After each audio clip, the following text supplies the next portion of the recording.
Olá a todos e bem-vindos a um novo vídeo, onde hoje vou dar várias soluções caso o ditado por voz não esteja funcionando para vocês. O ditado por voz do seu teclado Gboard.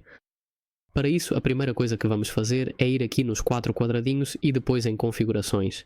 Vamos procurar esta opção de ditado por voz. E precisamos verificar se isso está ativado, porque, caso contrário, obviamente não vamos conseguir usar. Se mesmo assim continuar sem funcionar, vamos para as configurações, depois em aplicativos, procurar o aplicativo Gboard e verificar se aqui também está permitido. O microfone é tudo certo por aqui, então se ainda assim não funcionar, o que resta fazer é limpar o cache e limpar os dados. Se ainda assim continuar sem funcionar, então o que nos resta fazer agora é reiniciar o telefone. Mantemos pressionado o botão de desligar e assim que aparecer esta tela aqui, deslizamos para baixo e reiniciamos. Então, com este vídeo, espero ter ajudado vocês e nos vemos no próximo.